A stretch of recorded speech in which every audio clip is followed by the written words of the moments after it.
Hi guys, today we're going to play a bit with our friend the Myth Hunter, which is sadly I tried to call a Manhunter or Mask Hunter or something like that.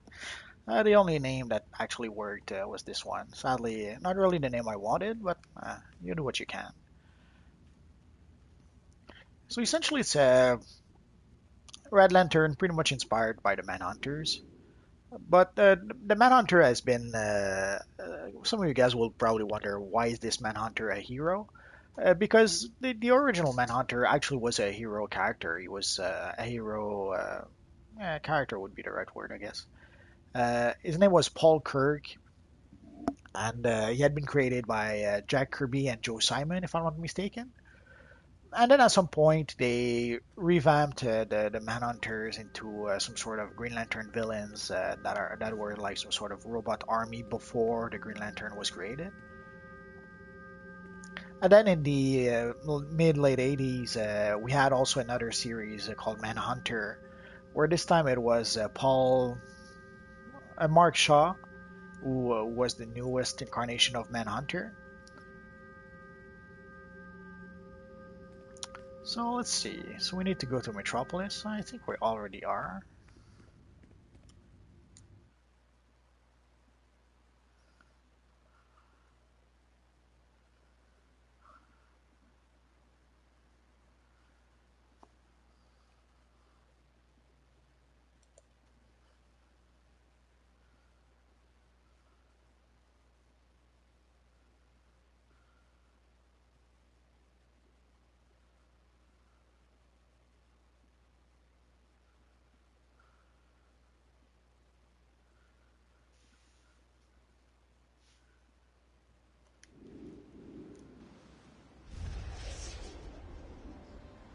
And let's go to Star Labs. So essentially, some of you guys asked that I play my Red Lantern character. I have to admit, I haven't played that power all that much, so I know the basis of the power, but like some of the combos and all that. But I have to admit that I'm still trying to wrap my head around the whole Rage Crash mechanic.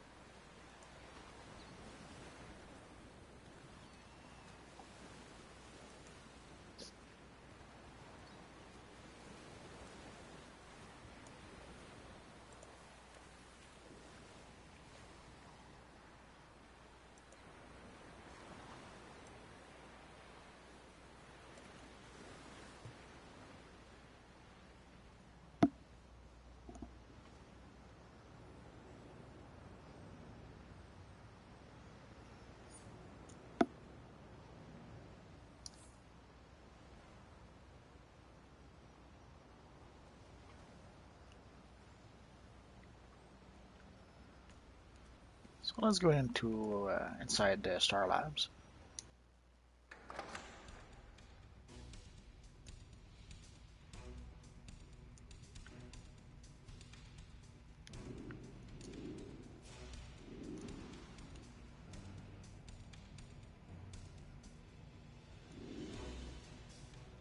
LexCorp forces are invading the facility. Hey, gamer legend.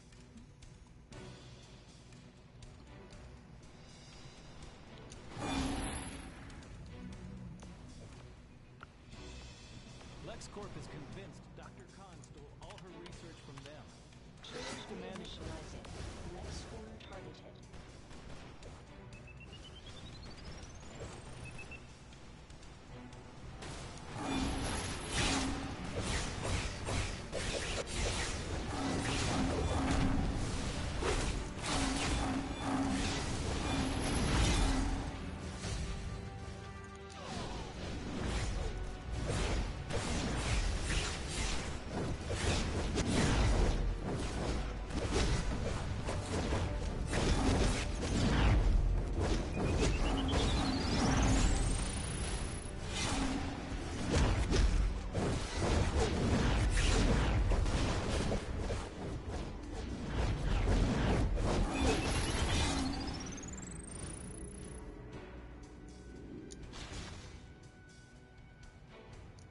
lab's forces can't withstand much more.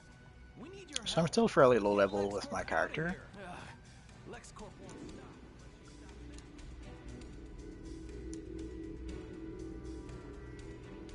Classified Materials Registry. A We have a code red.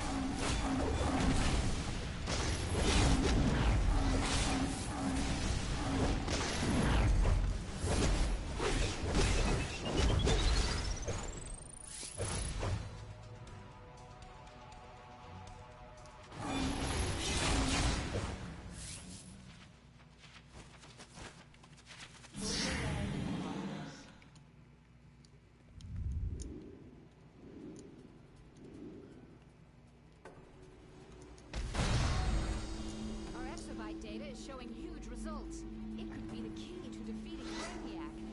Lex can't get his hands on it. I won't leave until I've encrypted this database. Let's break the little chest before we begin.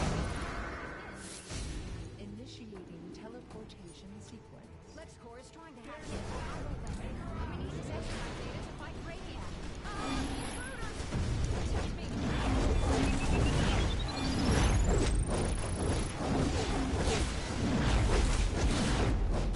LexCorp won't stop us trying to get this data. We can't let them have it. Not sure what that console does.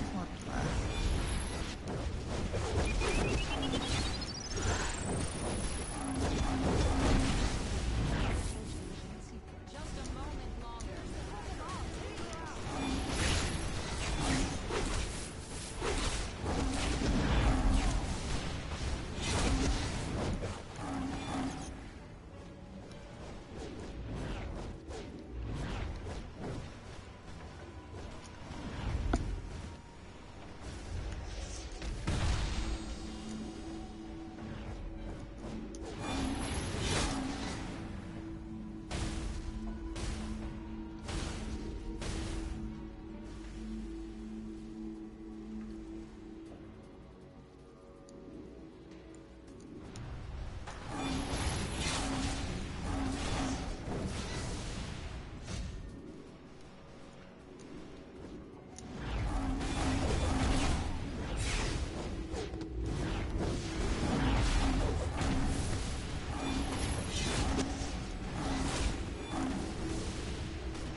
Only Superman knows what the password is now.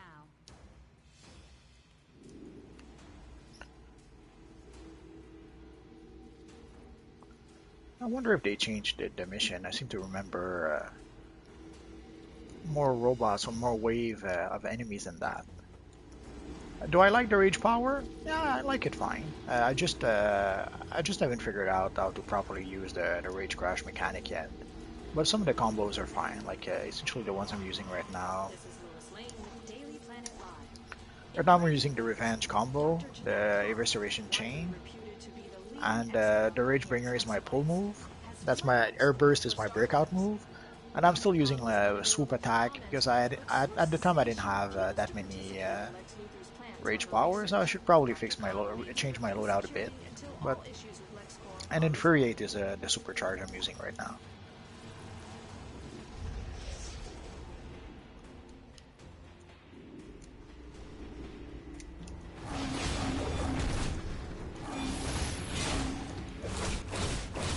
And I'm using the one-handed weapon.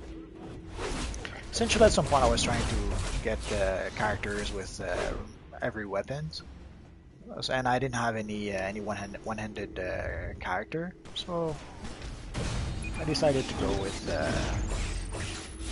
one-handed with my rage character. Before we continue, there we go.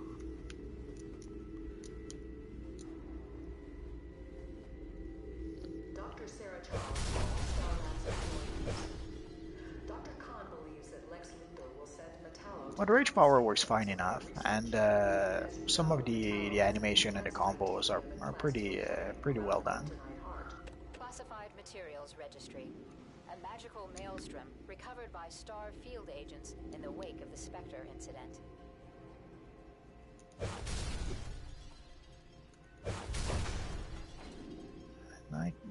here's something.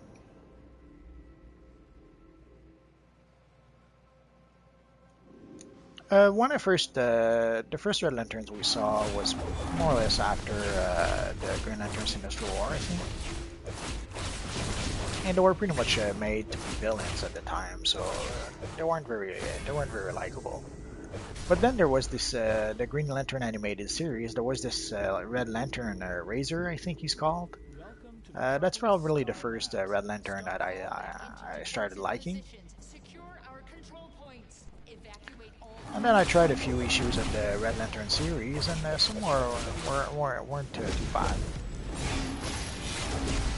It was funny that there was like a Red Lantern cat, which was, from what I understand, Atrocitus's pet.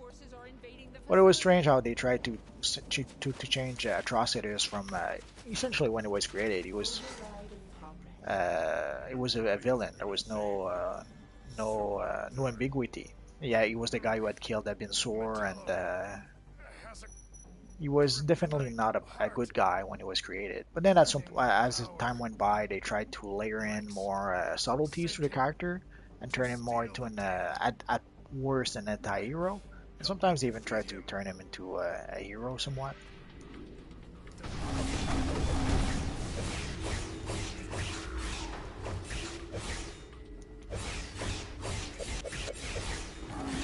And of course, at some point they had to change Supergirl into a Red Lantern, Guy Gardner into a Red Lantern, even Hal Jordan for a bit.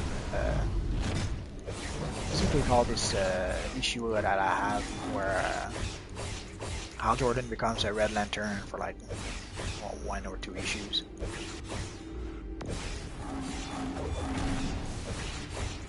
And they tried to make it all dramatic in the sense that essentially when someone becomes a Red Lantern, his heart is gone or something like that, and all his blood becomes plasma or something. Making it seem as if once you become a Red Lantern, it's irreversible. But of course, we all knew it. It was bullcrap. At first chance they got, Hal Jordan was a Green Lantern again, and even Supergirl, she wasn't a Red Lantern all that long. I read a handful of issues. It was a fine series, although the art was a bit inconsistent. It was drawn at first. It was drawn by Ed Benes, but it wasn't as there was something wrong with his artwork. I think it was because they were trying to essentially print the comics directly from his pencils, as opposed to having someone else ink it.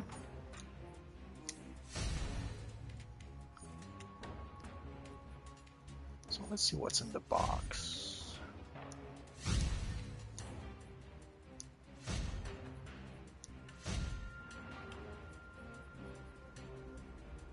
Trinket. Do I have another trinket? I suppose I do.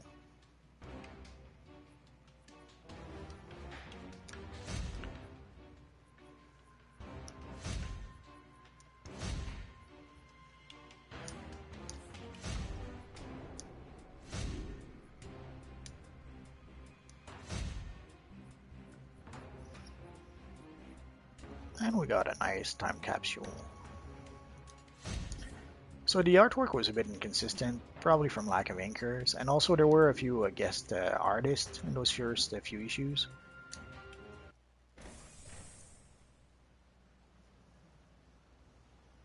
Either they didn't give the artist enough lead time to be able to produce the work,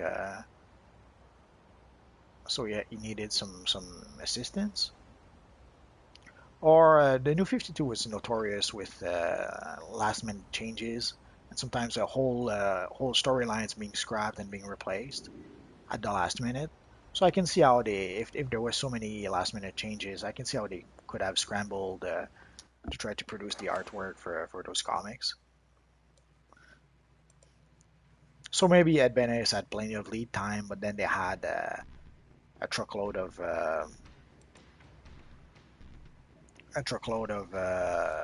last minute changes, which necessitated some guest artists. It happens.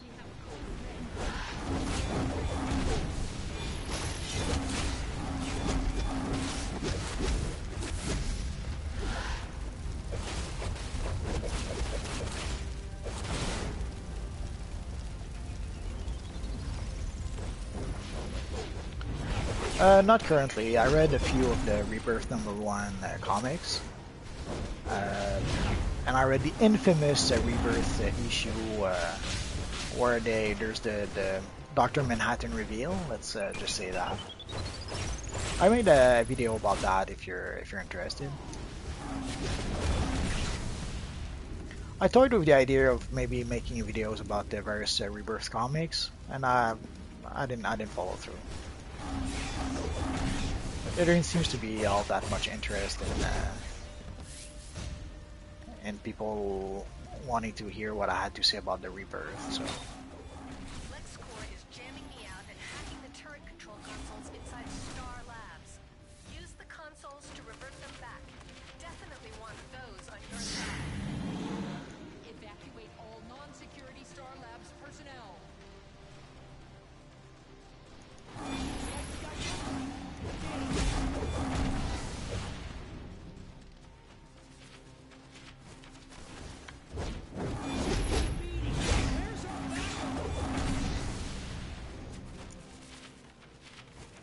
well, I know some of the changes they're making on the side. Like I saw how they essentially brought back Wally West, and now they seem to have made essentially we have two Wally West, the pre 52 and the new 52 one.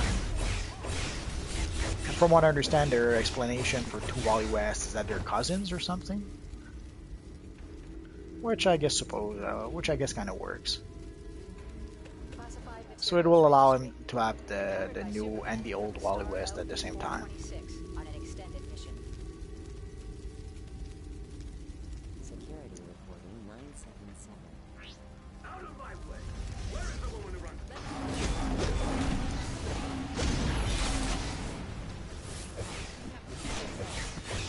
So I guess they're trying to get back the old fans, and they're still trying to keep the new fans. Even if numbers indicates that there isn't that many new fans after all.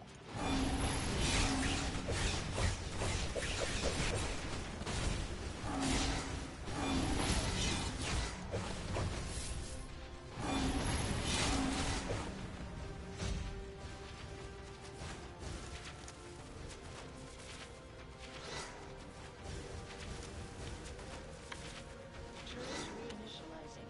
Next school targeted.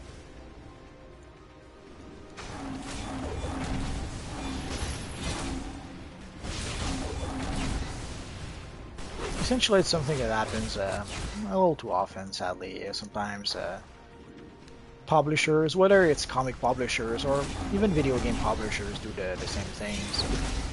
They'll go after a new audience.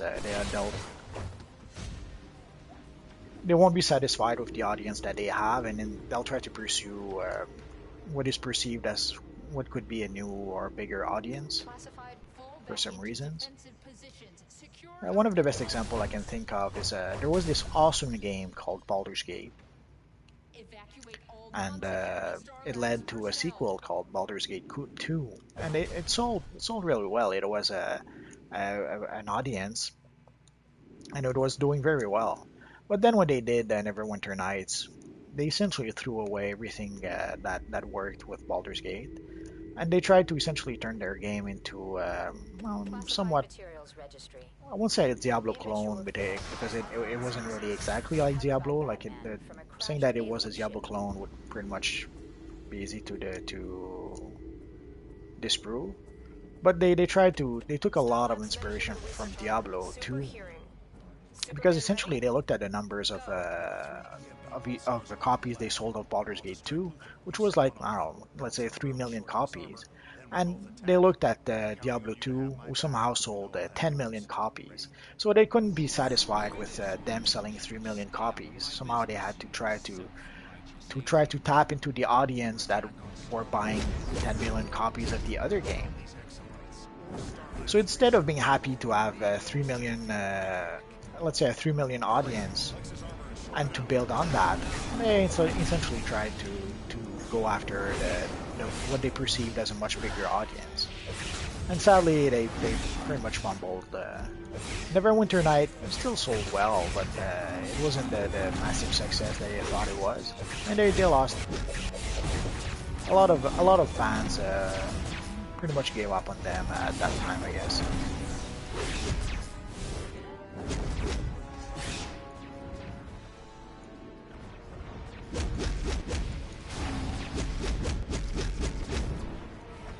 And sadly, they repeated that quite a few times. Later on, they created this pretty awesome game that was Dragon Age.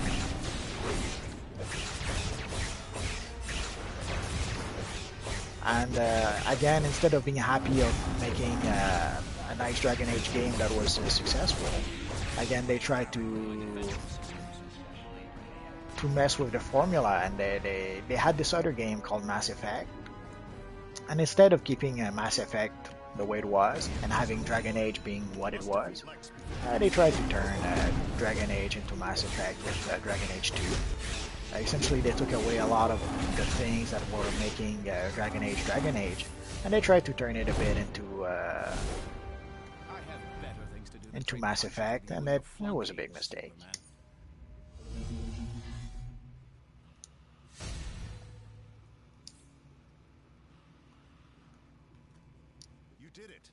I read like the first issue of Rebirth Batman. It was okay, although I thought they did a poor job introducing what's his name, the quote-unquote Robin guy.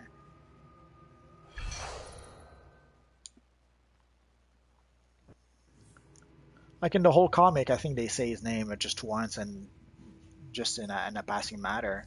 They never really introduced who he was, and I essentially had to backtrack and look up who the character was supposed to be, and I found out he was one of the characters in the We Were Robin series or something. But in the comic itself, they did a pretty poor job introducing who he was, and all we knew is that he was some sort of new sidekick for Batman, and that he wasn't really going to be Robin because Batman was trying something else. That's all we really knew about that character. And that's probably the biggest sin, not just of Rebirth, but of comics for the past, I don't know, 10 or 15 years. They did that mistake quite a lot in the New 52 as well, whereas they don't seem to be able to introduce character. They don't seem to know how to introduce character anymore. They seem to rely so much on readers knowing who the characters are that they don't spend 1 second introducing those characters. So they for quite a long time in the comics, they've done a really poor job introducing new characters. Usually expecting readers to already know who the characters are.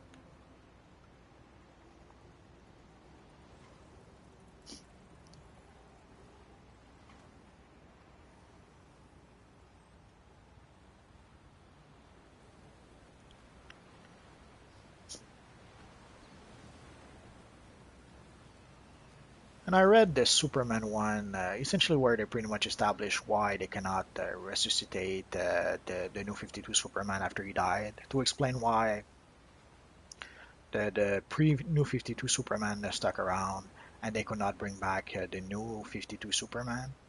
And a few other things. I haven't read all that many of those comics, but I did read a handful of them. The Green Arrow comic, where they tried to essentially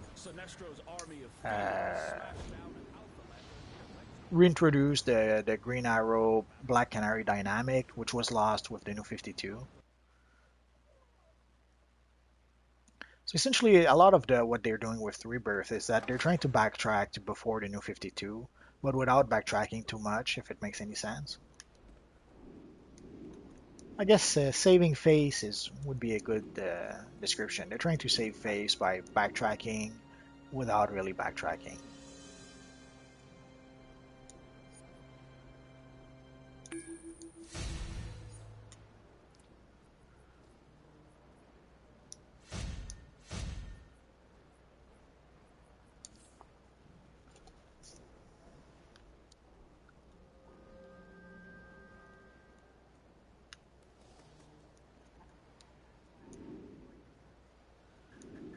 And also, they're trying to appease essentially the people who left when they added the New 52. I was about to say 4.5 years, but it's almost 5 years now. It'll be 5 years, like in October, I think. You will need all your Essentially, I started tools playing about 2 or 3 weeks after the game went free to destroyed play. at once. I waited a few weeks because I'm not being completely crazy. I pretty much knew that the game would probably be unplayable the first couple of weeks because of the increase in traffic and the increase in players and all that stuff. So I waited about about 2 or 3 weeks before I started playing this universe online, and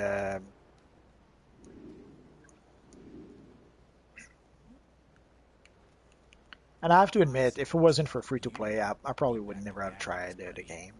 It had such a bad reputation at the time that you had to be crazy to spend what was it? It was $60 at the time to purchase the game. So you had at the time you had to be crazy to spend $60 on a game that pretty much everyone was saying it wasn't very good.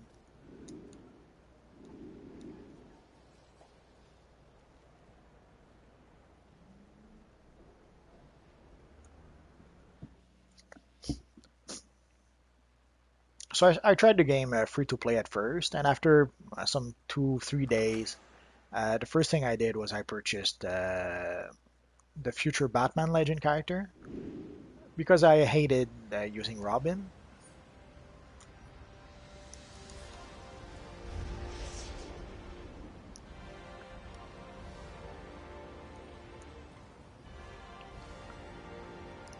So right there, I became a premium player, which isn't that big of a difference. I had like 500 extra cash, and I don't recall what the actual distinctions are. What I seem to recall, there wasn't that big of a difference between free to play and legendary. And then I wasn't sure again if I wanted to subscribe or not. I had the only game I had subscribed before that was Lord of the Rings Online. I really enjoyed Lord of the Rings Online. I was a subscriber for a good 6 months, if not more. Would have been a subscriber longer, but then at some point I started working on a project that was way too demanding, that I barely had any time to play.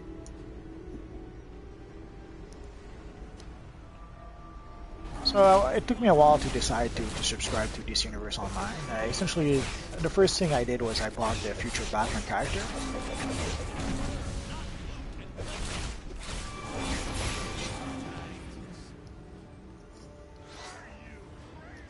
And then at some point I decided to buy the first DLC, which at the time was the Fight for the Light.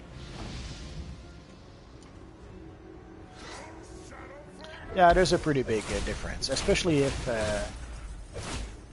especially after all these years. Because if I was to go back to premium, I lose essentially access to all the DLCs.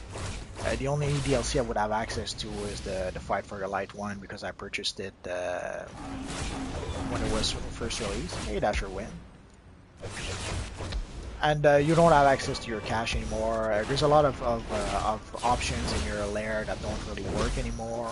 Your mainframe, there's a few things you don't have access to anymore. So there's quite a few things that you lose access to if you become a premium player again. I did a few videos about that if you want to look it up.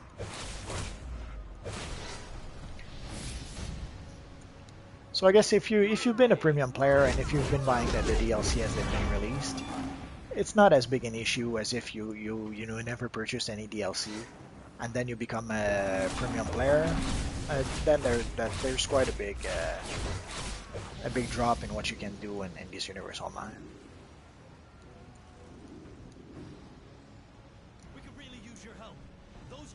So essentially, I purchased the Fight for the Light DLC,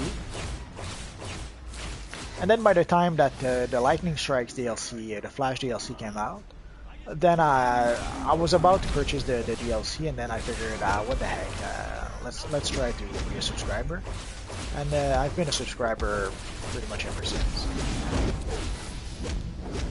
So essentially, when the time came to purchase the Flash DLC, the Lightning Strikes DLC, I decided to go to subscribe instead. And I've been a subscriber pretty much since then.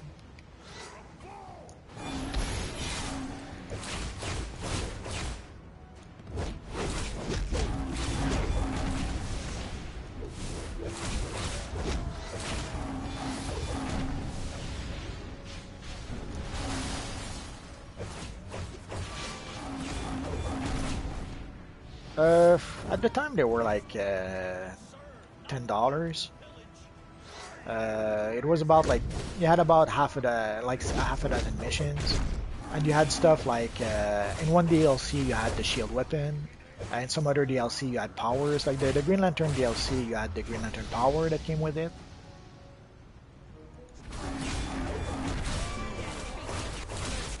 The Flash DLC had the lightning powers. So essentially, you had like a bunch of missions. You had sometimes a new power, sometimes a new. You had a few new things in the DLC other than just missions. But nowadays, like with the new monthly format, you only have the 2 missions essentially per DLC, and the powers have to be purchased separately now, as opposed to being included in the DLC. And I can see the idea behind that. I guess it's probably easier to convince someone to just purchase the power than to tell someone who wants the power, well, okay, if you want to have the Green Lantern power, you have to purchase the whole DLC, as opposed to now you just purchase the power itself.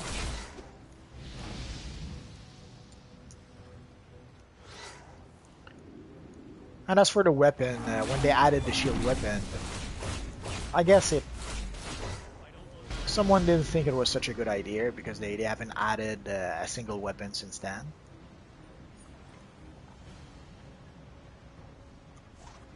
Maybe it was more work than they expected to add a new weapon. Maybe I don't know. Especially now with weapon masteries, the new weapon would have to work within the weapon mastery system.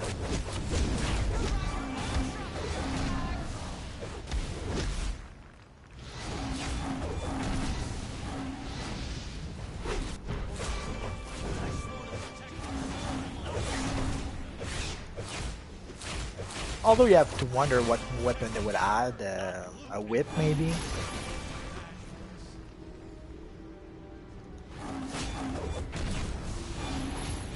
Maybe some nunchaku, I don't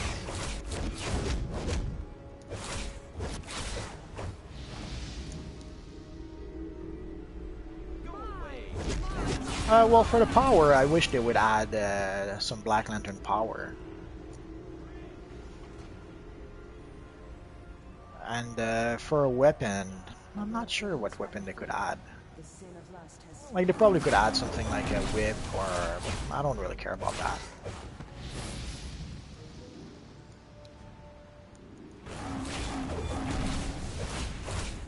So for the weapon, I guess I'll have to give it some thoughts.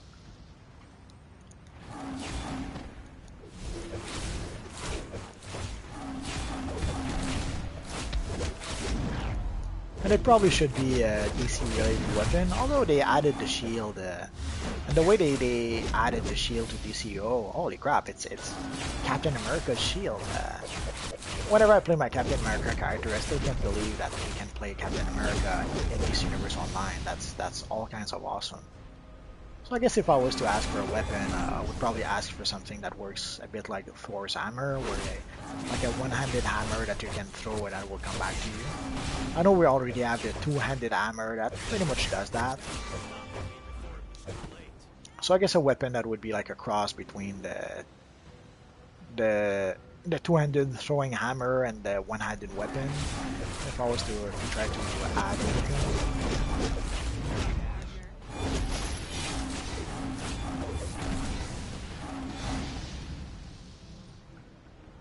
But I would have to give it some thoughts. I'm sure there's a weapon they could add. I just can't think of it right now.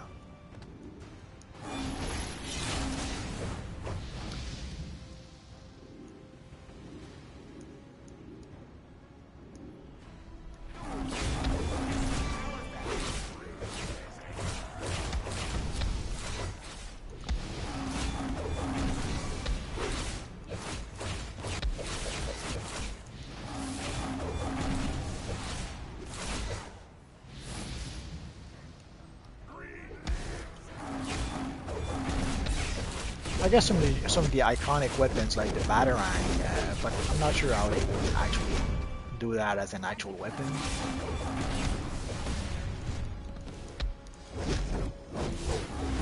Like, we do have the Batarangs as one of the iconic powers, but my favorite storyline. It's hard to pick only one. I'm about to die. It's hard to pick only one. The New Frontier is one of probably my favorite, the recent one. Although the Green Lantern Sinestro Core War was a pretty awesome one too. Obviously, Watchmen would go on the list. Uh, Dark Knight Returns probably. But let's see. Let's try and find. It would probably be the Astro City, the Confession storyline. If you guys never tried it, it's worth every penny. And you can get you probably can get the trade paperback for $20 or something.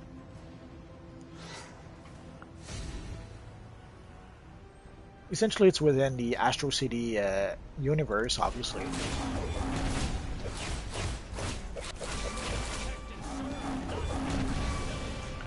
And it's centered around this character called the Confessor.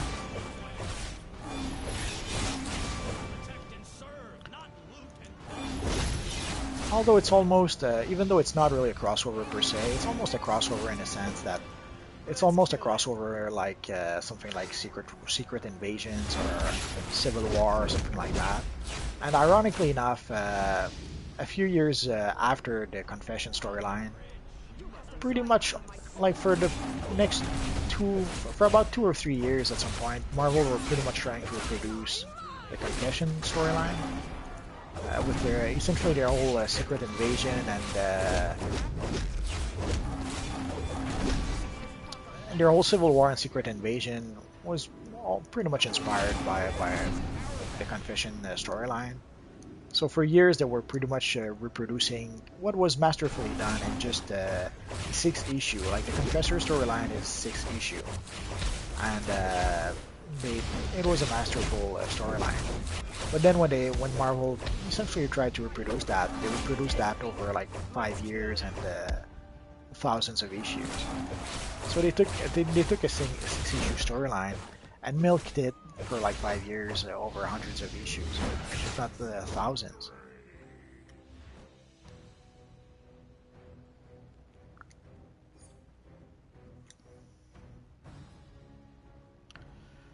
It's hard to describe because essentially Astro City has a lot of these pastiche characters who are sort of carbon copies of characters from bigger publisher. Essentially, the Confessor was their incarnation, the incarnation of Batman within the Astro City universe. And so essentially, it starts with a young boy whose father just passed away. And not to spoil too much, essentially that young boy will become the equivalent of Robin to the Confessor who is Batman. And but that's just the tip of the iceberg, and the things will evolve from there. And it's hard to describe because essentially if you've read Civil War and then Secret Invasions, you sort of read the Confession storyline already. But in Confession, they did that in like 6 issues as opposed to hundreds of issues as a huge crossover event that Marvel did.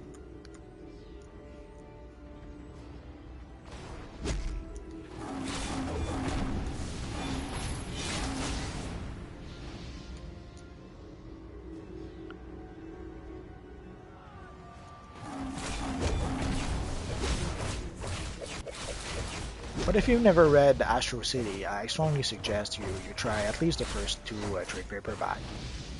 The first trade paperback is like 6 comics of standalone stories. Each issue follows the different characters through the world of Astro City. Essentially, the first 6 issues serve to build the world of Astro City. Essentially, it establishes who those characters are, and it introduces you to essentially their versions of characters that you've seen before, but in a different settings. Like the first issues are on a character called Samaritan, which is essentially Astro City's Superman. At some point, he has a date with a character called Winged Victory, which is a Wonder Woman. So you have a Superman and Wonder Woman going on a date.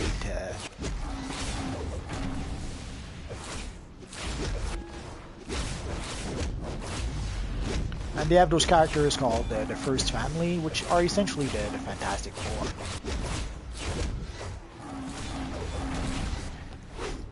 So I guess you could describe Astro City as if you were to take the Marvel universe and the DC universe and mix it together into one universe, you would have Astro City. Which I guess we had before with the Amalgam universe, but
oh, that's a tough one. There's a few. If I was to pick only one, I guess I would pick Doctor Doom.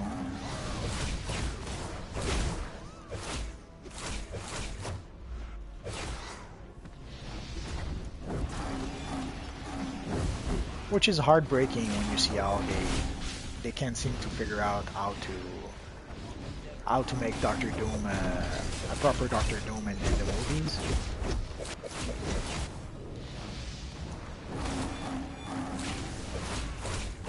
But that's to be expected. It's easy to imagine the producers looking at Doctor Doom as something silly, and then they try to reinvent the character because it's too silly. But then they end up creating something like the two versions of Doctor Doom that we saw on the theaters, and that it's always heartbreaking to see them change something because it's supposedly silly, and then they change it for something even more silly, which makes no sense.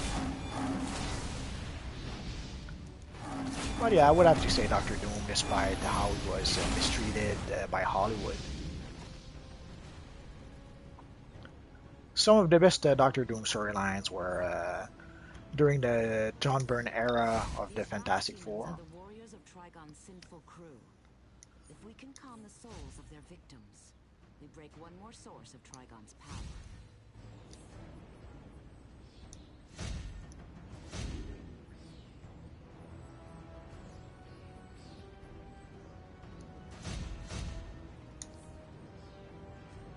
And of course, during the Jack Kirby era, holy crap, Doctor Doom was awesome too.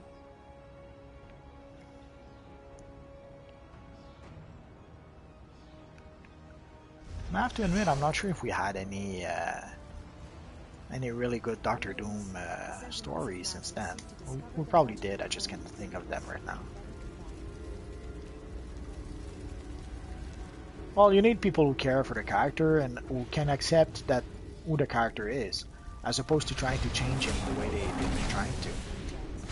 Like, essentially, they want to make comic book movies, but they're embarrassed to be making comic book movies, so they try to turn the comic books into something else. And sometimes it works. Essentially, when they made Captain America Winter Soldier, they essentially made an espionage movie as opposed to a superhero movie, and it worked in that context.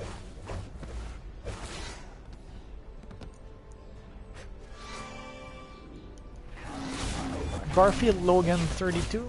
I probably can do that. Just give me a second.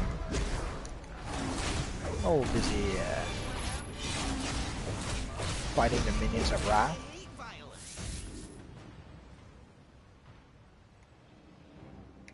So I guess you're a big Beast Boy fan.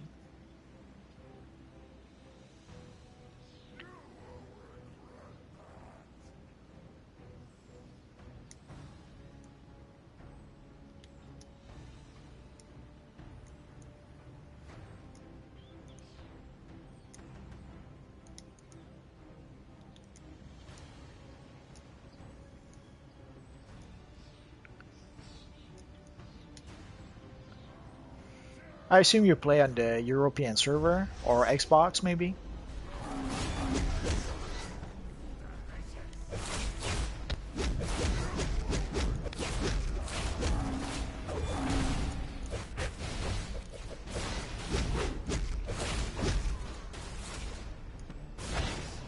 I showed up to help and these civilians just started attacking me. No hard feelings, right? No hard feelings, right?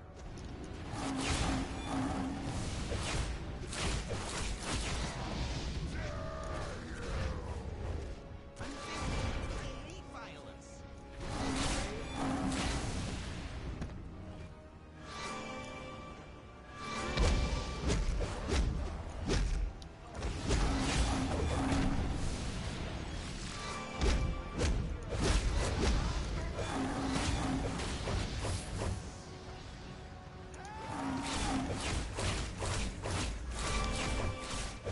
Thanks for slapping us.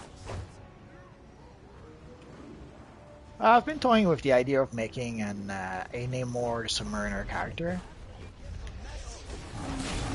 I just can't find a proper name, but yeah, I'll probably try out the water powers. At least the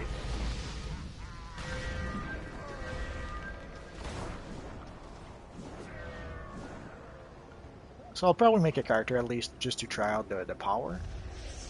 But I guess we'll see how fun the power actually is to play.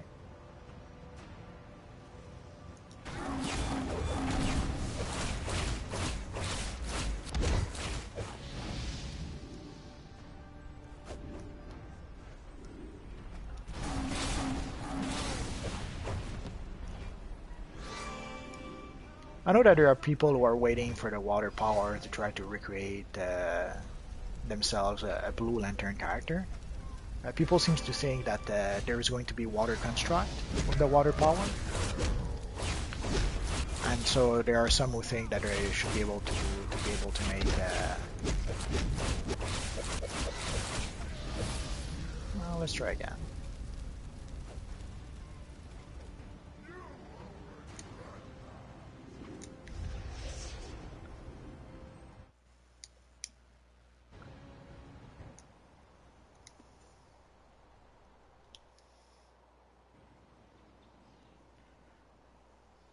Garfield, Logan, 32. Well, that seems to be it.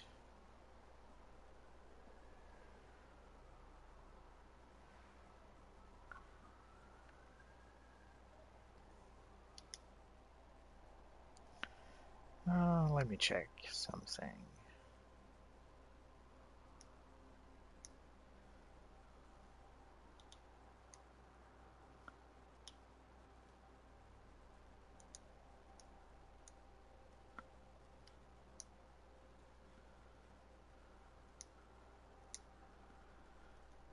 Did you by chance really actually have?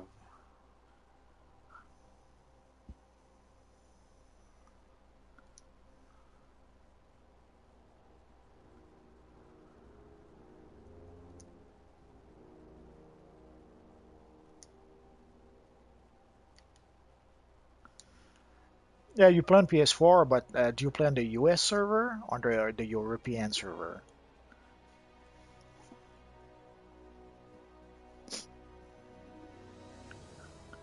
I'm in Metropolis in the PvP open world,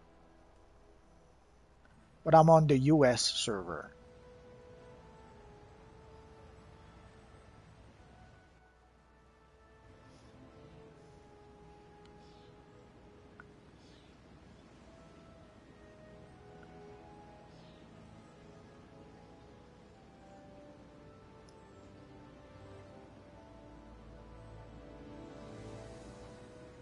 So to get back to the water powers, essentially there's people who hope that they're going to be able to create themselves a nice Blue Lantern characters using those powers.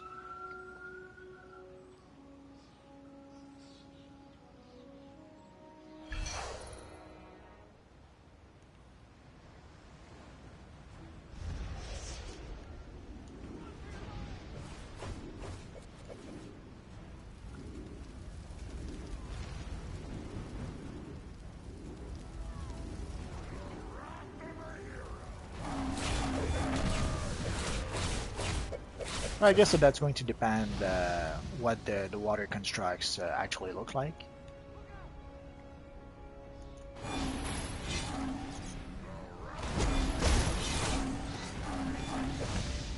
There's the Avatar of Sin nearby. We're going to stay away from him because we're not powerful enough to try to take him on.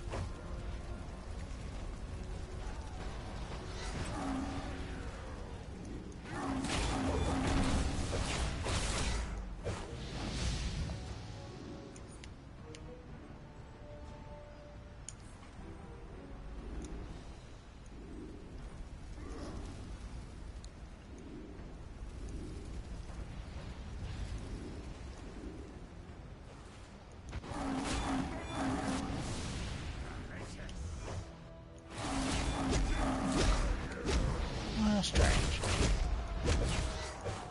Did you have any special characters when you wrote Garfield Logan? Like, did you replace an L for an I or something? I would say both. As I grew up, I was a bigger fan of Marvel because that's pretty much all we had. I was reading essentially reprinted, translated version copies of Marvel Comics. And most of what we had as a kid, when I was a kid, was Marvel Comics. We had a few DC Comics, but not that many. Like we had Batman, Superman, The Flash, Karate Kid for some reason. Like not sure why they had that one and nothing else.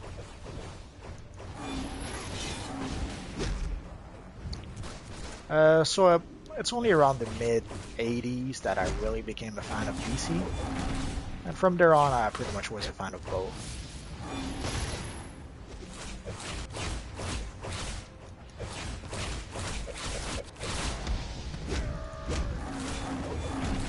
And pretty much since the 2000s, I guess I was a bit more of a DC fan. I enjoyed I had more fun with what DC was doing with things like the New Frontier. That's probably the better example. But even the Green Lantern Sinestro War really brought me back as a fan.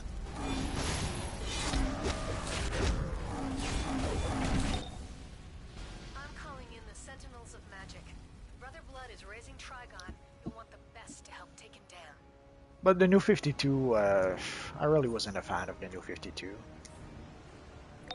This is the source of the evil. So when the New 52 was released, I pretty much came back, was back to being Onto this plane unless we can stop him. neither a Marvel or a DC fan, but just a fan. We'll join you inside. Fight for And I guess Rebirth was, they were hoping to get back people like me with Rebirth. Didn't really work. Some of the story seems fine enough, but essentially we have the same people behind Rebirth. The people behind Rebirth are the same people who were behind the New 52. So I fail to see how they're going to not do the same thing they did before. If it makes any sense.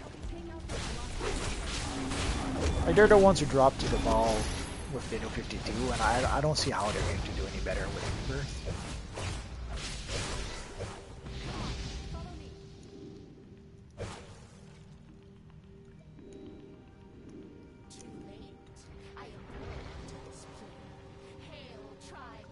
Let me show you some real magic. Well, I went inside the hospital.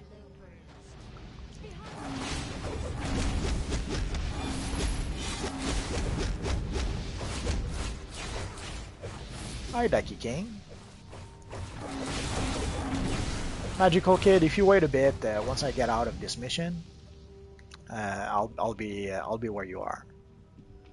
Stand Stand back while I take Just down be this careful, barrier. there was this evil player who was killing other players. Watch me make a jerk disappear. I would have to say Alan Scott. Not sure why exactly. I don't have that many comics with Alan Scott. Strangely enough, he's the first Lantern I was. I'm good. Daki King, I'm good. And you? Essentially, he's the first Lantern I was introduced to. As a kid, one of the series that was translated where I was living was The Flash. And so we were fortunate to have the great storyline, The Flash of Two Worlds, where we were introduced to the multiverse and to Jay Garrick and all that good stuff. And with their second encounter,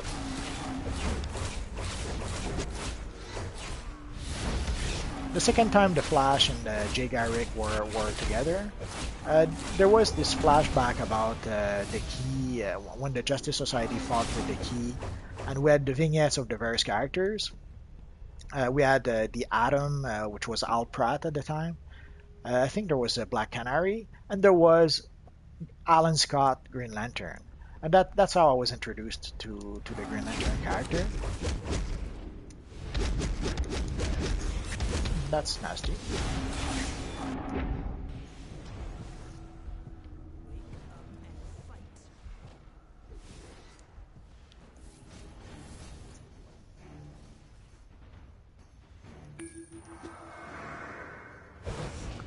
Evil Zatanna, she waited for me to be dead before doing anything. Can you believe that? She's as bad as most of the healer players.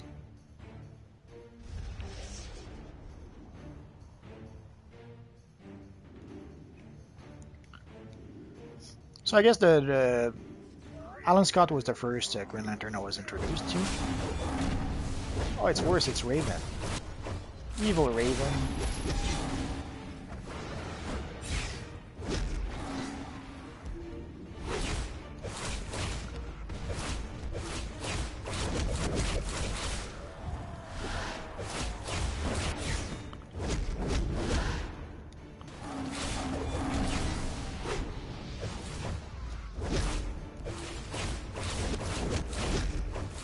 ManHunter?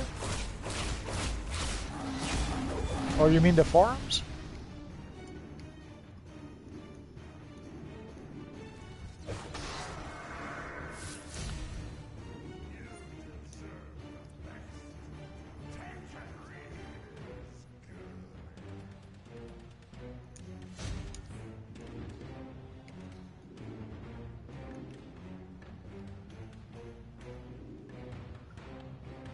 I guess that's it for now.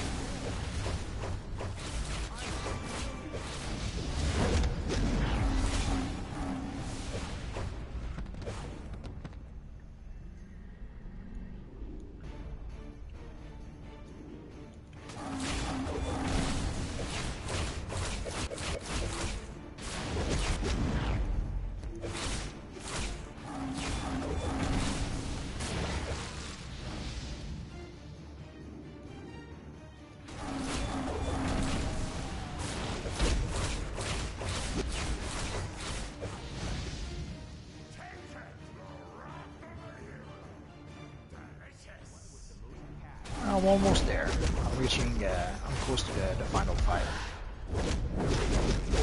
So I'll be out soon.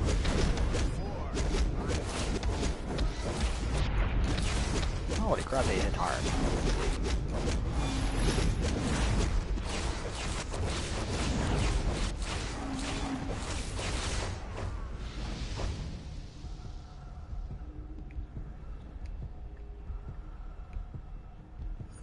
Starting to wonder, what does my supercharge do?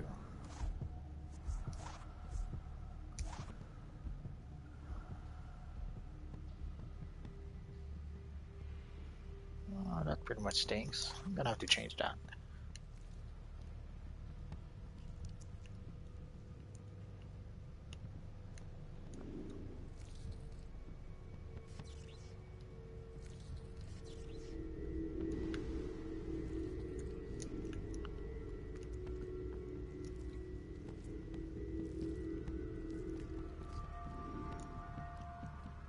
gems are all in hand, it is difficult. I watch all of them.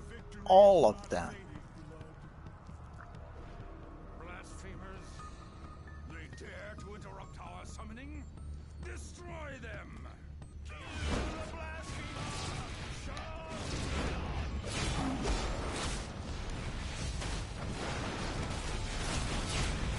There's a little too much teen drama in some of those shows, but I pretty much love all those shows.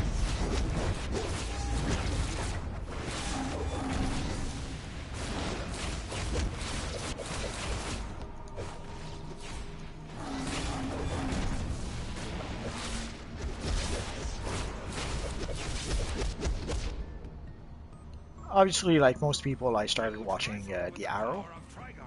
Demons arise and destroy them!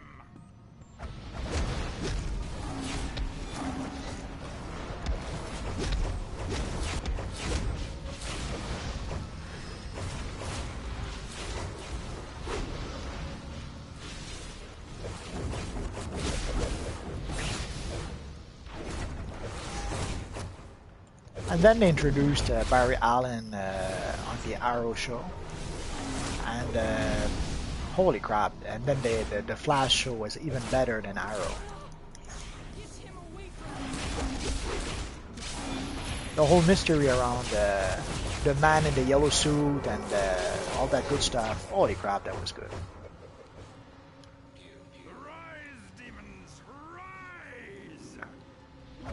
And then I wasn't sure about Legends of Tomorrow. It took me two or three episodes to get into it. But by the end of the series, I was in love with that show.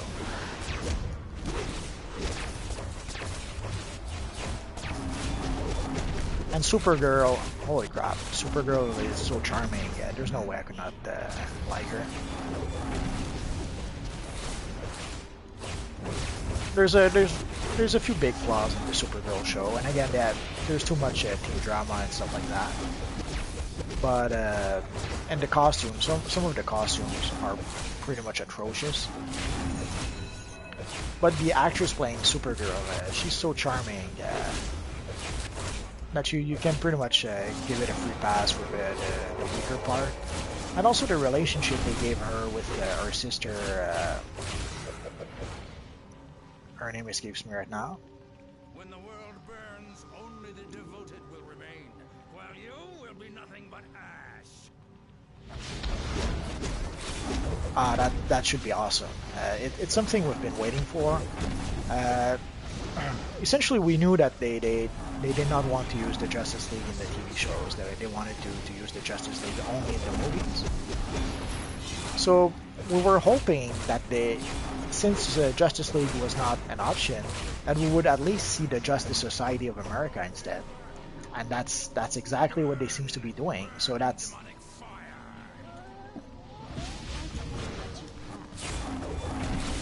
so what we've asked for is actually happening. So that's pretty awesome.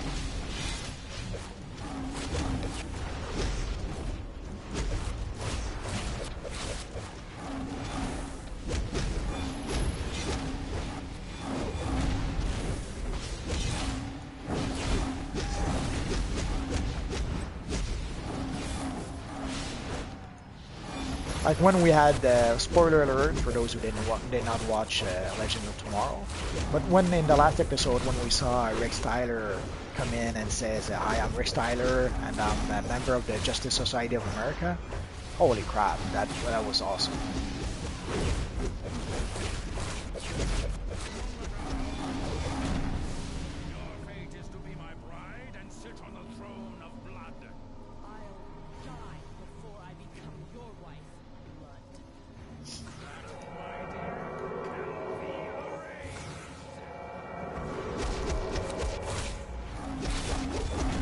And even Lucifer wasn't a bad show.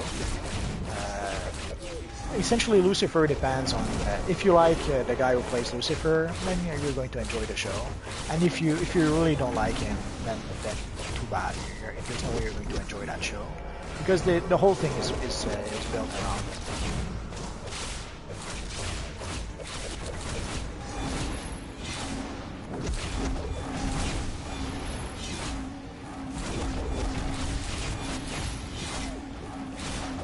And Gotham, there are some good episodes. There are some really bad episodes. It's a case by case basis, I suppose. Let's go for a chess piece.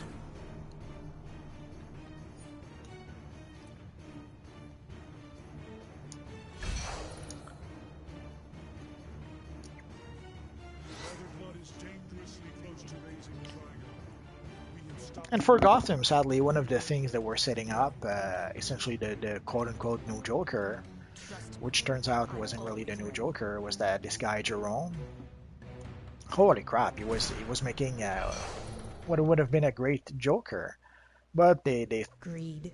threw it out the window because they did not want to overshadow the Joker they were building up for the films. So I was like, man,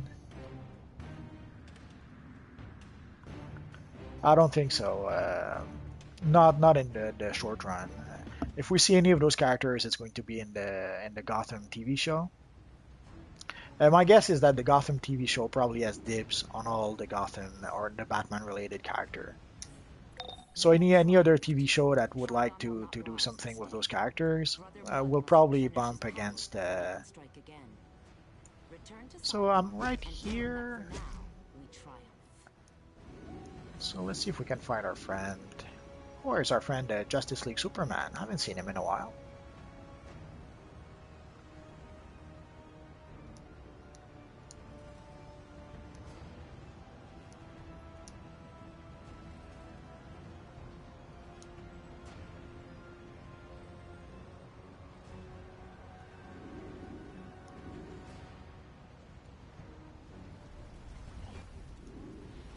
And let's see if we can find ourselves a Garfield Logan.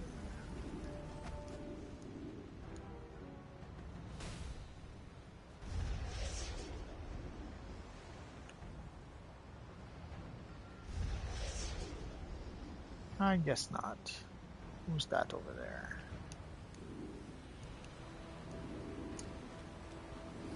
Just someone doing a race.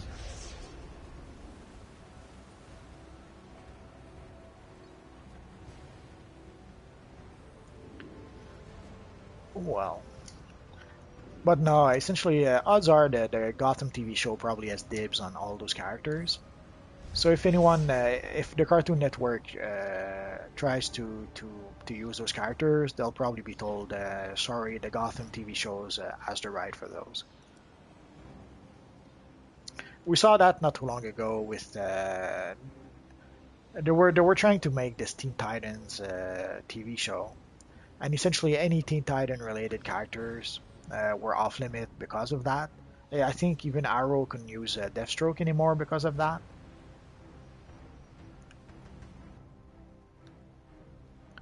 So for as long as Gotham is there, I don't think there'll be a chance to see Batman in the Cartoon Network. Hey man, Mirage. I would love to see Batman in the Cartoon Network universe. And seeing how we're going to see Superman, it would make sense to think that that we could see Batman, but sometimes things don't work quite like that in the TV world.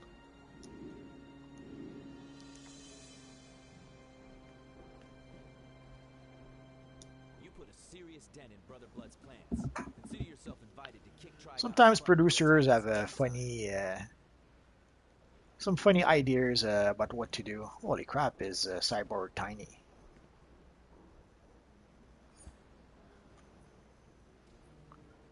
It's a bit strange sometimes how some of the character size are a little inconsistent. Poison Ivy's reported loose in Gotham. And Check let's in see with what our Robin new at the East End pants. Police Oh Station. yeah, He's these got are a good plan to take pants. her back to Arkham. So let's go back to our base.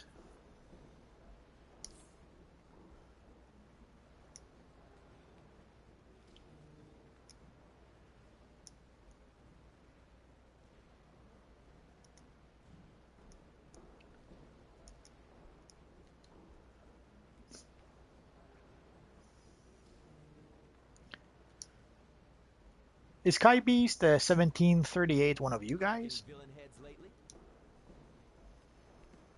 I love the Flash. He's pretty much one of my favorites.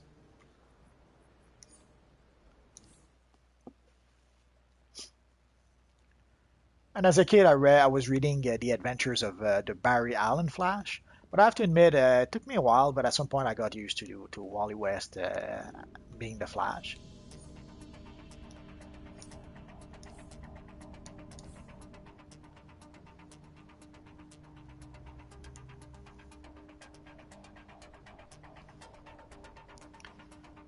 Where's my machine?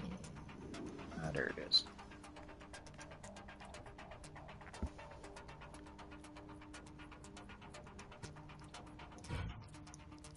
And strangely enough, once I got used to Wally West being the Flash, of course, then we had Barry Allen back.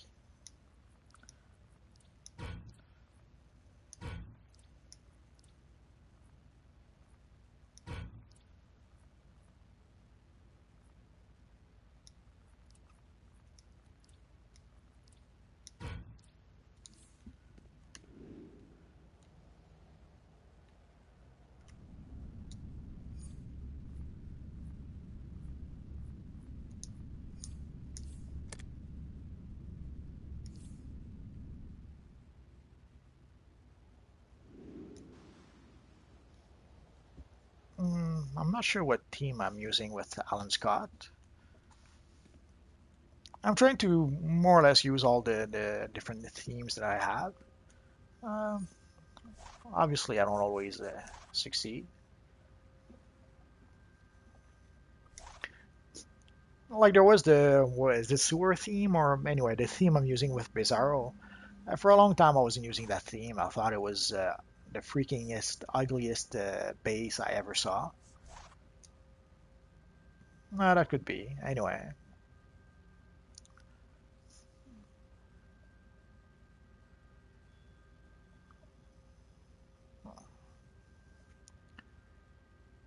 so let's go for precision.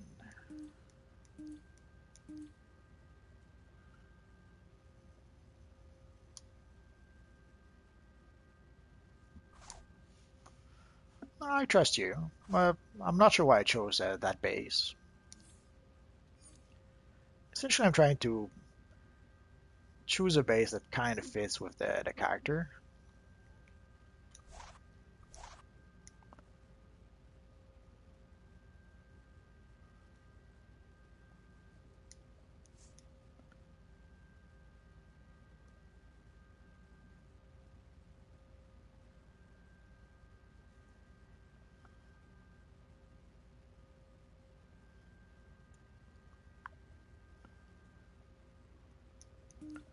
I think we're going to tweak our loadout a bit.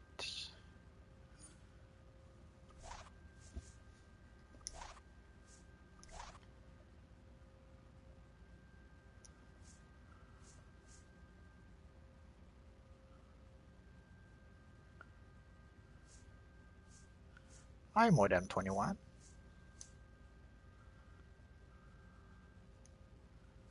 Let's try this one. What does this one do?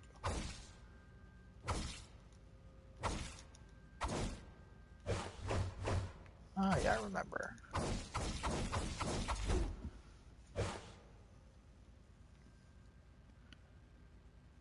At the pointy building. No idea what that is.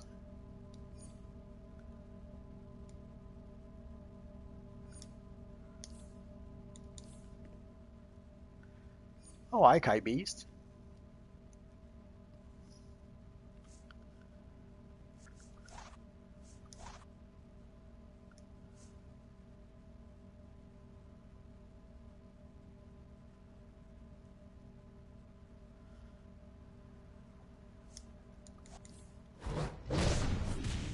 Oh yeah, now we're talking.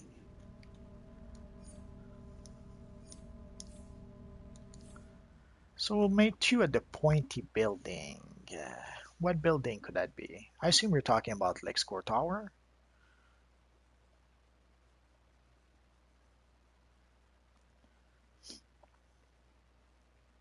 Sorry, Mirage, I won't answer that.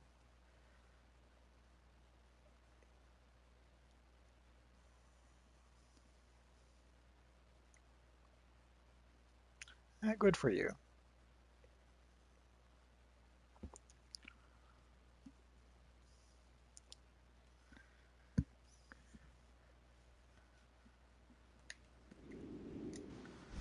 The pointy building.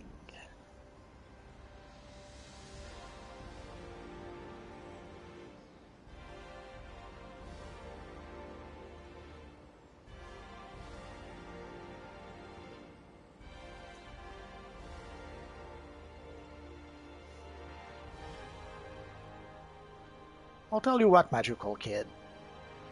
I will go to the LexCorp Tower building, and I'll wait for you there. What say you? It's okay, Mirage.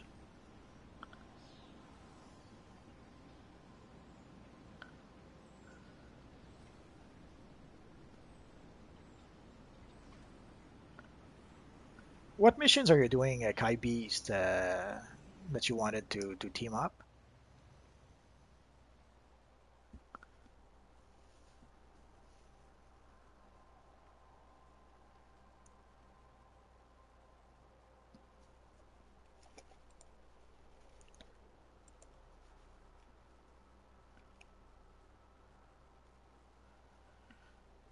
Probably. Ideally, in a perfect world, I would do at least one stream a day, but sometimes things won't work the way you want them to work. So I'm on the top of LexCorp Tower, so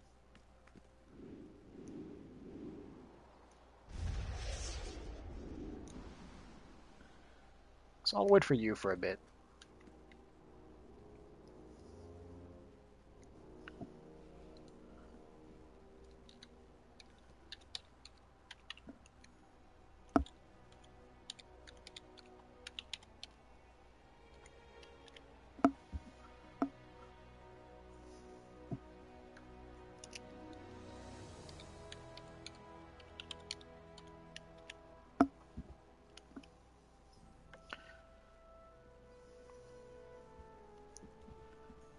Although lately I've been streaming in the morning, Neverwinter night streams, pretty much because the maintenance on DC Universe Online usually takes a bit longer than expected or than usual. That's usually what happens when there's a. Of course he is. But that's usually what happens when there's a new patch or a new update.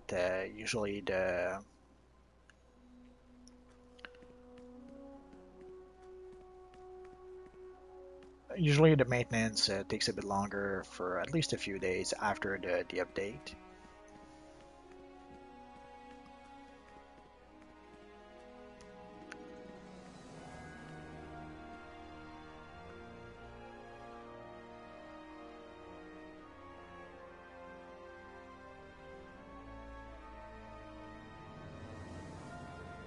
Oh, there's our friend Superman again.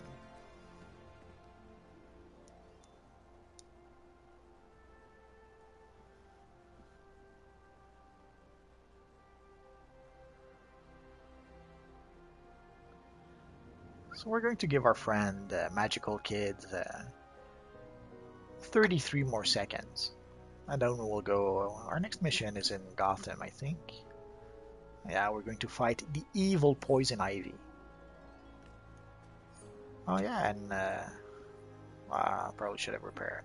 I'll do that later.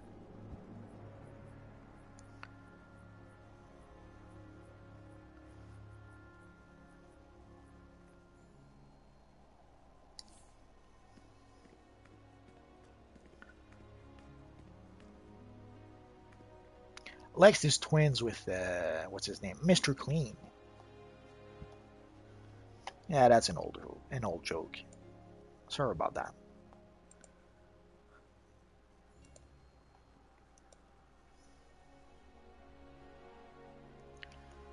The pointy building near the shore.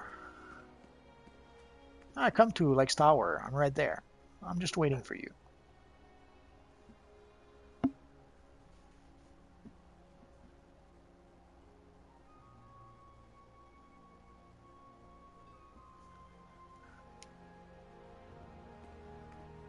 The pointy building near the shore.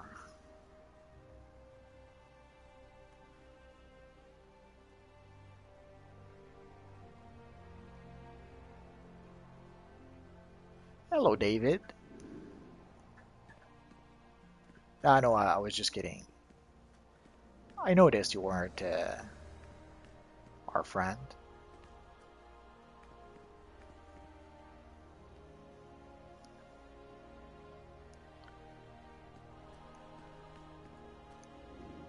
So let's go to Gotham. And let's use, we have a base right here.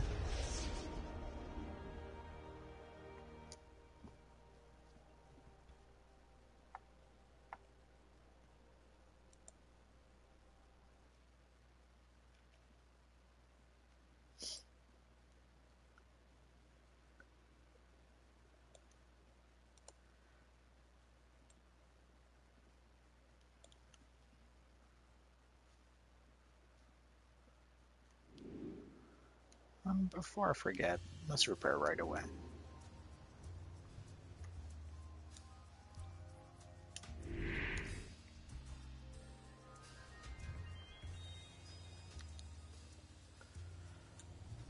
I've been toying with making an orange lantern. I'll have to give it some thoughts. And the indigo atom, holy crap!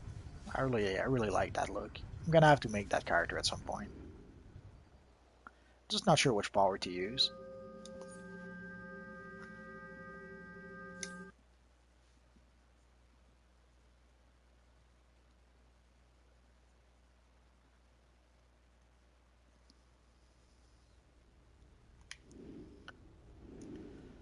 So we're going to try a few new powers. We'll see how it works.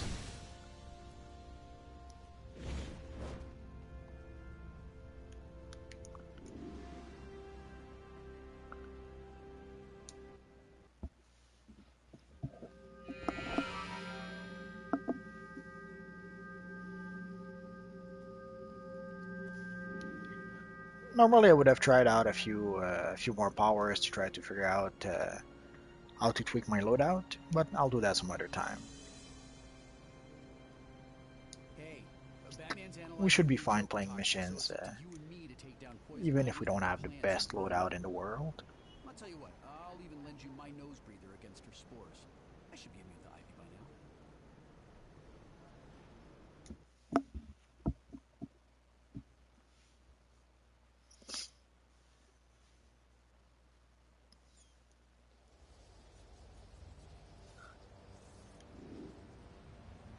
When there's an evil villain roaming nearby. And the quest tracker doesn't want to cooperate. Okay. First Scarecrow broke out of Arkham, and now Poison Ivy's on the loose. I don't like it. While Robin investigates, I'm relying on you to handle the mess outside. After your past experiences, I'm sure you can handle it. Well, I was thinking of making Namor the Submariner. I've been trying to find a name that would fit with the character.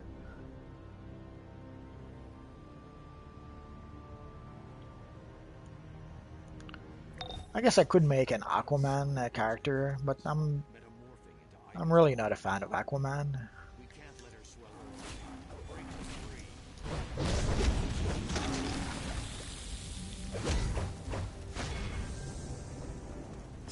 Snapping plants wanted to be good.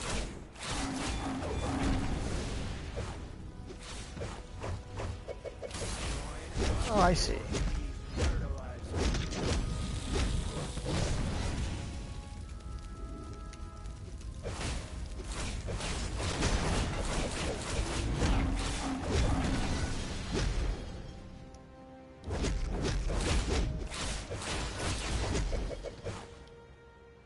Yeah, that's actually a pretty clever idea.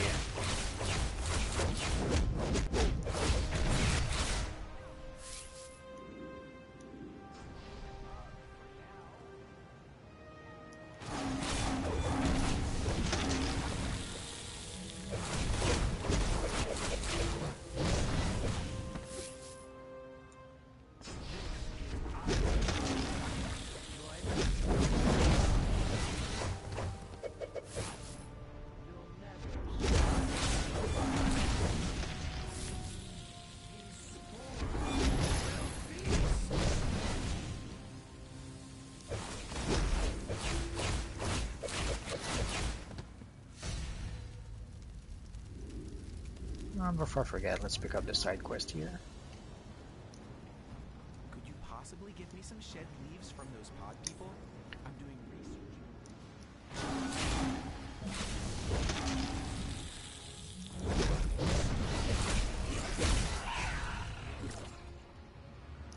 Booger.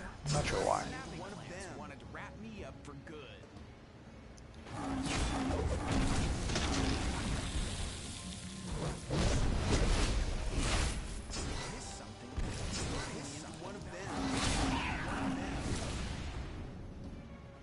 Well, it's probably mental or quantum. I always have a hard time choosing one over the other.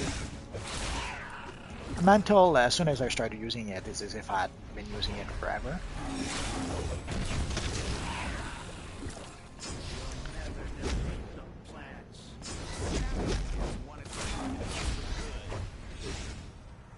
But I love the animation and the visual effects of the quantum, so.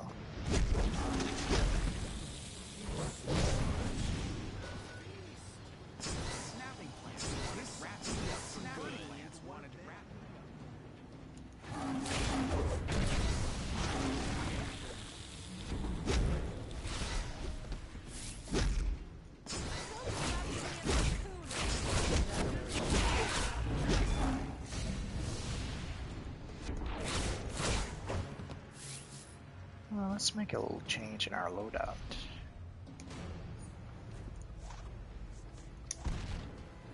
Now let's go a little higher.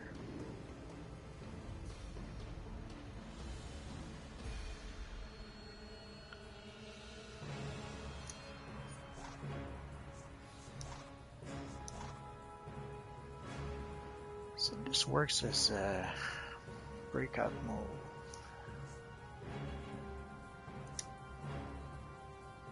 We'll put the wretch here.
Oh, that's a bit better.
botanist before she went bonkers and decided to reclaim the world for the plants. If we don't get her back to Arkham, Gotham really will be an urban jungle.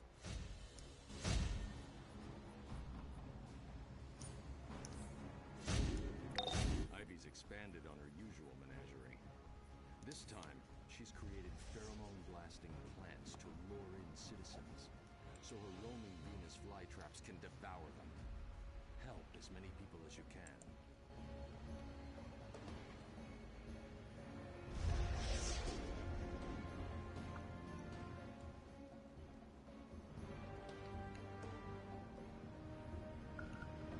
There's usually a side quest. There it is. Can you help me? I need silk spinners for those walking flytraps.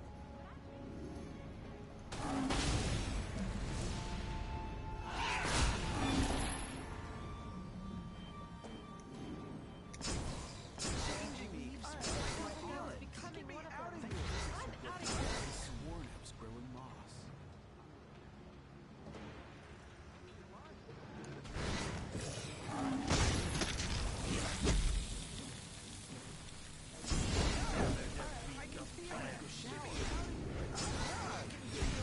I need to go shower.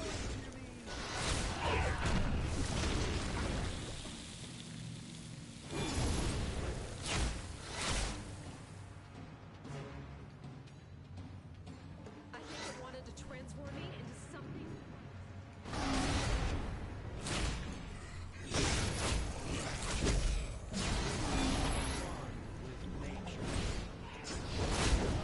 Or be fertilizer.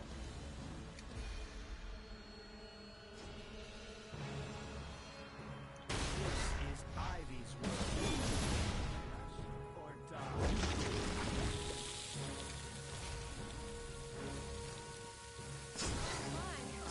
I need to get out of here. Thank goodness you broke me out of that cocoon.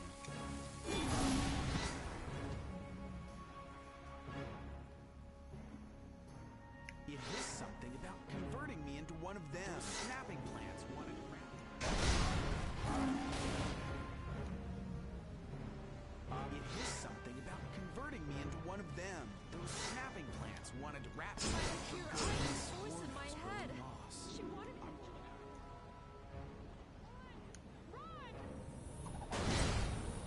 Smells like heaven. That smell. I couldn't get away. Oh, Go yeah. shower, thanks. Leaves right into my arms. Thank goodness you broke me out of that crazy. I couldn't stop sleeping. It is something about converting me into one.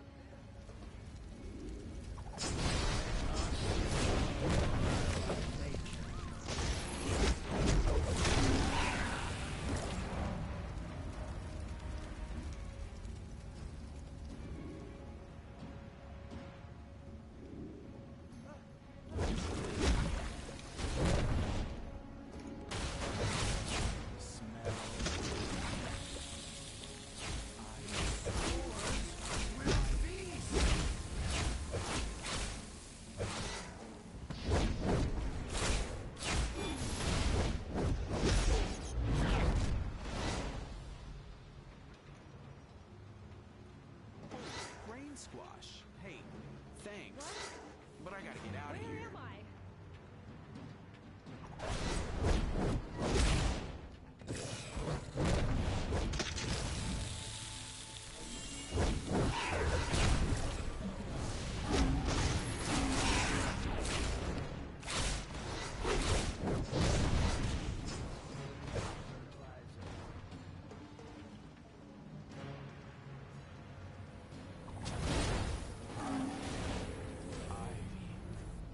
I mean that smell. I couldn't break away.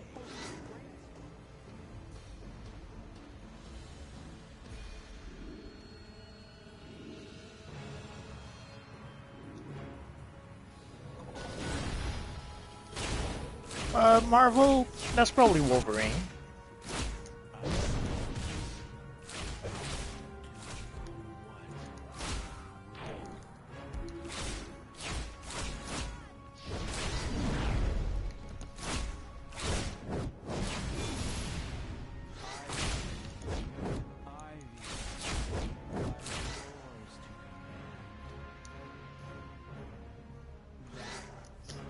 Like many people, I first saw him in the pages of the X-Men, and it's only much later that I finally saw his first appearance in the pages of the Incredible Hulk.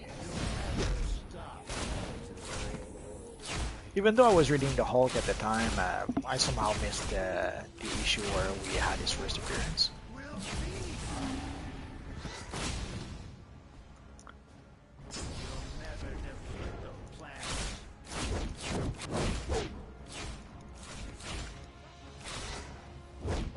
Essentially, I first saw that story.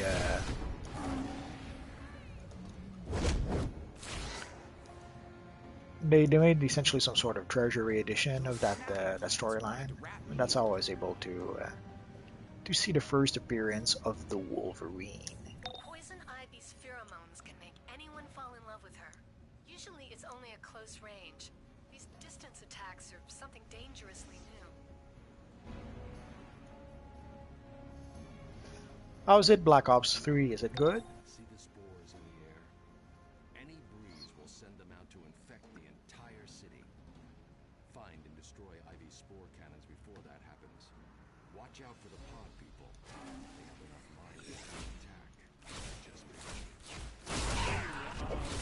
Yeah, there's usually a side quest with that.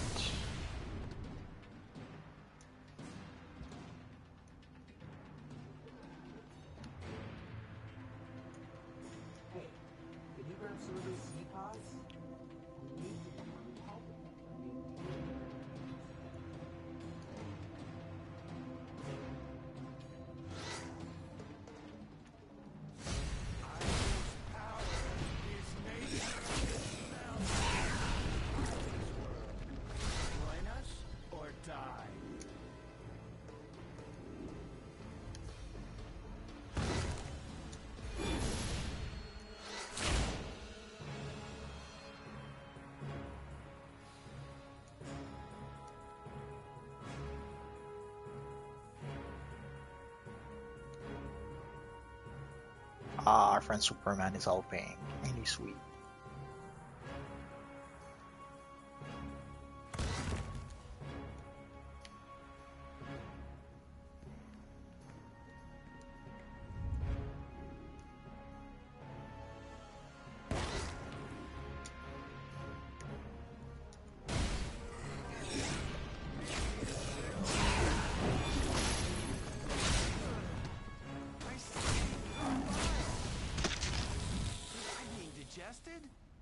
That just ain't right.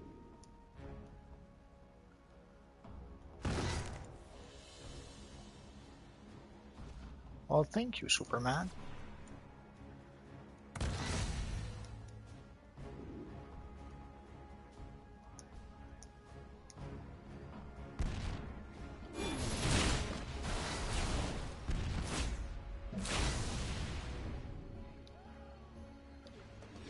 Let's see, what else do we have?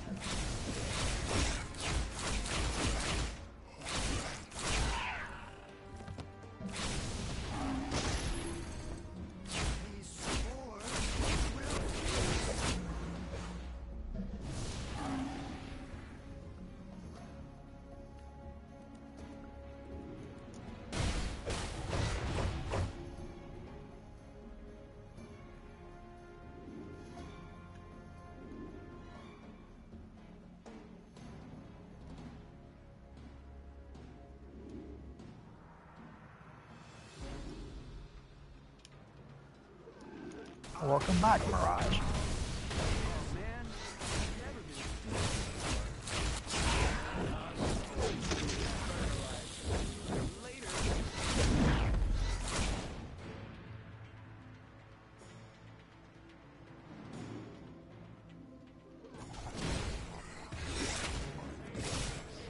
Well, let's be a bit careful. We're no match for Grundy just yet. Away from Ivy's creation.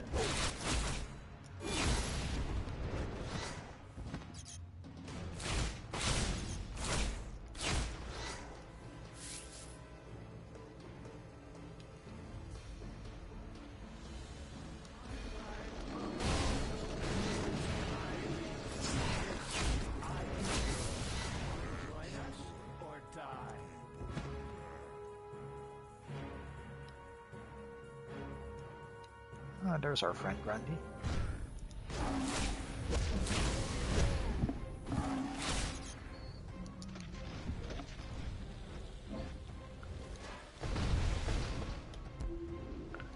That was close.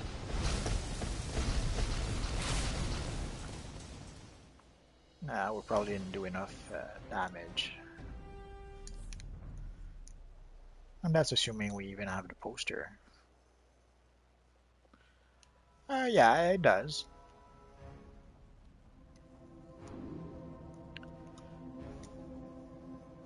Essentially, there's a part of Montreal that could almost be used to reproduce a nice Gotham City if movie producers wanted to. And there's another part of Montreal that could be used to reproduce Metropolis. So next time they decide to make a Batman v Superman film, it might be a good idea to if they made the film here. That way they could have both location they need.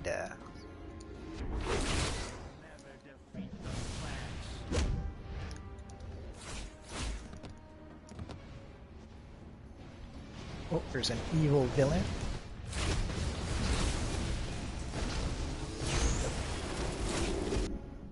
Oh.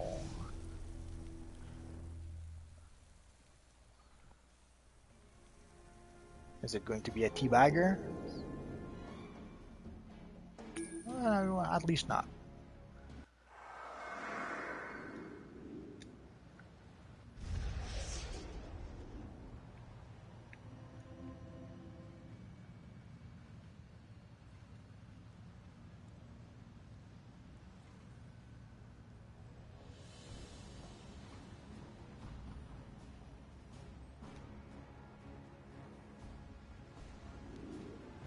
No, I haven't been to Italy.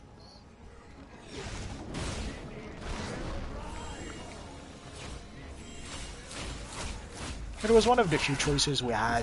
When I was in Germany, we had 1 week to go where we could go elsewhere. And essentially we asked some German, if you had a week to go somewhere, where would you go? And they told us that they would go to Paris. So we went there instead of maybe going to Italy. Oh, I'm sure it is. Some of the fresco must be pretty awesome.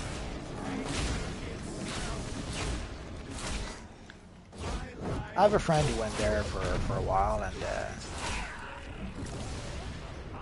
I was green with envy when I saw his sketchbook. Essentially, he made sketches of a lot of sculptures and architectures that he saw over there. And holy crap, it was amazing. Amazing is the right word. GCPD radio says that Harvey Bullock went into Ivy's greenhouse to try and shut this down. Since Robin hasn't reported back, I'm betting we have a rash of trouble on our hands.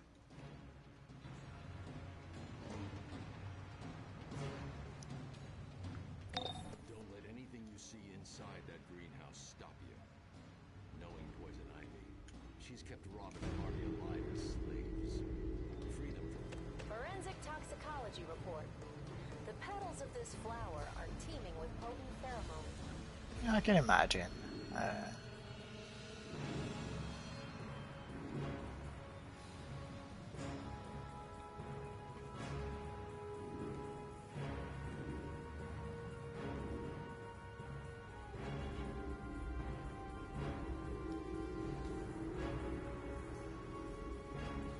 Forensic toxicology report.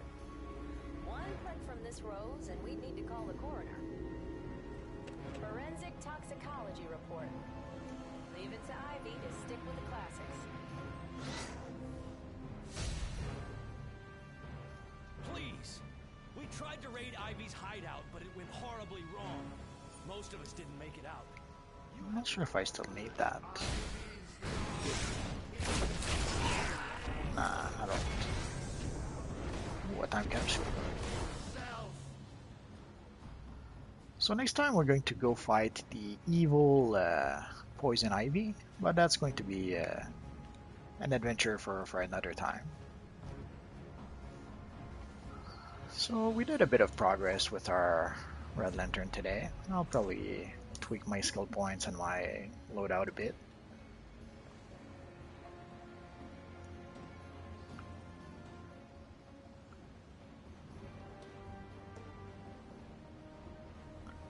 So that's pretty much it for now, guys. So thanks for watching, and hopefully I'll see you guys next time.